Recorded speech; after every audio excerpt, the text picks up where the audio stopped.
Stream 1 Germany के रूस से गैस पाने का मेन सोर्स 11 जुलाई को 10 दिनों के लिए बंद कर दिया गया, ये कहते हुए कि इसका मेंटेनेंस वर्क होना बाकी है। मगर अब ये लाइन वापस से कब शुरू होगी, इसका किसी को कोई अंदाजा नहीं है। यूरोपीय देशों में भी इस बात को लेकर चिंता बढ़ रही है कि रूस मॉस्को के खिलाफ मौजूदा प्रतिबंधों के जवाब में गैस सप्लाई के टेम्परेरी सस्पेंशन का एक्सपेंशन करेगा। जबकि रूस की तरफ से कहना यह है कि रूसी गैस पर डिपेंडेंसी यानी निर्भरता को कम करने की कोशिश की गई है। जर्मनी, जो यूरोप की सबसे बड़ी अर्थव्यवस्था है, इस पर बहुत ज्यादा डिपेंडेंट है। लेकिन इस बात से भी इनकार नहीं किया जा सकता कि पूरा यूरोप ही रूस की गैस पर निर्भर रहता है। जर्मनी समेत दूसरे देशों में घरों को गर्म रखने के लिए इस गैस का ज्यादातर इस्तेमाल किया जाता है। और अगर ये गैस पाइपलाइन बंद हुई तो यूरोप में, खास तौर पर जर्मनी में भूचाल आना पक्का है।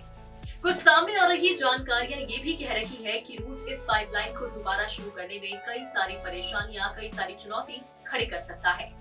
यूरोपियन देशों को डर है कि रूस इसे डिवाइस के तौर पर यूज करके उन्हें ब्लैकमेल ना करे। मगर वही रूस का इस पर एक अलग ही एंगल है। रूस ने इस गैस सप्लाई के लिए यूरोप सहित वेस्टर्न कंट्रीज को जिम्मेदार ठहराया है। लेकिन आखिर एक गैस पाइपलाइन रोकने से यूरोप में कैसे तबाही आ सकती है, उससे पहले आपको ये बताते हैं कि आखिर नॉर्ड स्ट्रीम पाइपलाइन है क्या।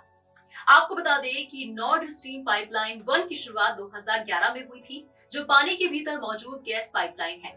इस पाइपलाइन की लंबाई तकरीबन 1224 किलोमीटर है। Nord stream gas pipeline mainly north west रूस में वाइबर्ग से शुरू होती है और बाल्टिक सागर से होते हुए नॉर्थ ईस्ट जर्मनी में लुब्मीन तक पहुंचती है। हालांकि इस पाइपलाइन पर जो मालिकाना हक है वो रूस की कंपनी गज़प्रोम के पास है।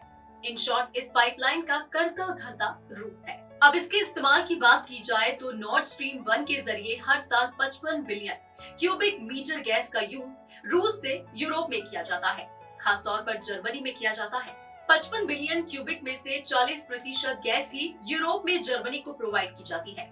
ऐसे में अगर यूरोप में नॉर्ड स्ट्रीम 1 के जरिए गैस सप्लाई नहीं की जाती है तो आप इसकी सप्लाई नीड से ही ये अंदाजा लगा सकते हैं कि हालात कितने बुरे हो जाएंगे।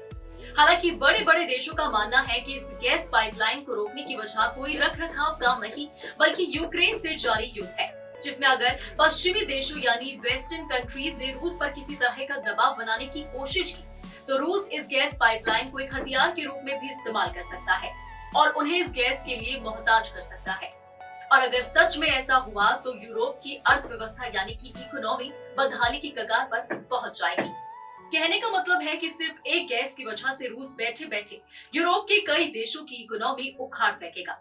पिछले हफ्ते ही रूस ने यूरोपियन यूनियन के 5 देशों को गैस की सप्लाई कम कर दी है, फिलहाल जिसमें रूस के जरिए इटली की सप्लाई करीब आधी हो गई है और ऑस्ट्रिया, चेक रिपब्लिक और स्लोवाकिया जैसे देशों में भी भारी कटौती हो चुकी है।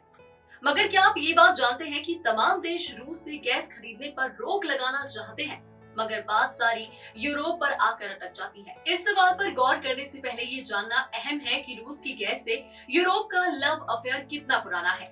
इसकी शुरुआत 1960 के दशक में हुई। उस वक्त सोवियत संघ शीत युद्ध के घेरे में था और वेस्टर्न कंट्रीज के साथ कारोबारी रिश्ते भी बिल्कुल ठंडे थे। इसी बीच साइबेरिया में तेल और गैस का बड़ा भंडार मिला और सोवियत संघ की ताकत बढ़ गई। दरअसल अब मॉस्को के हाथ एक ऐसी चीज थी जिसे वेस्टर्न कंट्रीज खरीदने को बेताब था। लेकिन सवाल ये था कि इस गैस को पाइपलाइन के सहारे बाजार तक पहुंचाने का खर्च कौन उठाएगा। इसका हल रूस और जर्मनी ने मिलकर निकाला।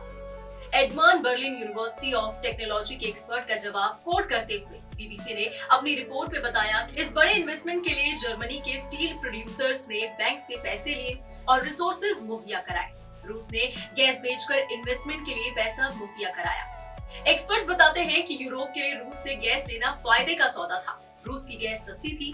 नॉर्वे की गैस हो या फिर लिक्विड नेचुरल गैस यानी एलएनजी, दोनों इसके मुकाबले कहीं ज्यादा महंगी थी।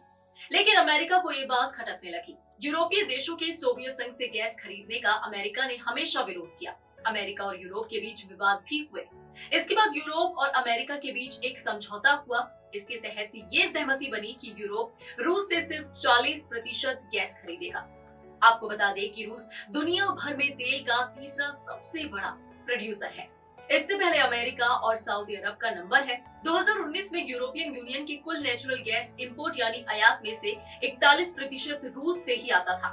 ऐसे में रूस के इस डिसीजन का सबसे गहरा असर इटली और जर्मनी पर ही पड़ेगा, क्योंकि ब्रिटेन रूस का सिर्फ 5% गैस ही रूस से लेता है और अमेरिका रूस से बिल्कुल भी गैस इंपोर्ट नहीं करता है। पोलैंड का गैस भंडार 76% भरा है, लेकिन बुल्गारिया के पास सिर्फ 17% गैस ही बची है। मगर एक्सपर्ट्स का कहना है कि ये कुछ दिनों का मसला नहीं है, समस्या अगली सर्दियों में होगी, इसलिए रिजर्व को दोबारा भरने की जरूरत है। हालांकि युद्ध का भारी विरोध करने के बावजूद भी रूसी तेल और गैस का यूरोपीय देशों में कहीं कहीं पर बहाव जारी है। यूरोपियन यूनियन हर दिन तेल के लिए 45 करोड़ डॉलर और गैस के लिए 40 करोड़ डॉलर रूस को देता है। जाहिर है कि एनर्जी से होने वाली कमाई रूस के बजट को मजबूती दे रही है। इससे उसका फॉरेन एक्सचेंज रिजर्व्स बढ़ रहा है, जो रूबल को मदद देने के साथ ही उसके लिए बड़ा सहारा है। लेकिन अगर रूस ये सप्लाई रोक देता है तो उसके लिए उसे दूसरा विकल्प ढूंढना होगा अपनी गैस को बेचने के लिए, जो अगर यूरोप के लिए तबाही बनकर आएगा तो कहीं ना कहीं रूस के लिए भी एक बड़ी मुश्किल खड़ी जरूर कर देगा। आप देख रहे हैं ग्लोबल नाउ 24/7 और मैं हूं आपके साथ प्रांजल आर्या। फिलहाल के लिए इस वीडियो में इतना ही। मुलाकात होगी आपसे अगली वीडियो में नए टॉपिक के साथ। धन्यवाद।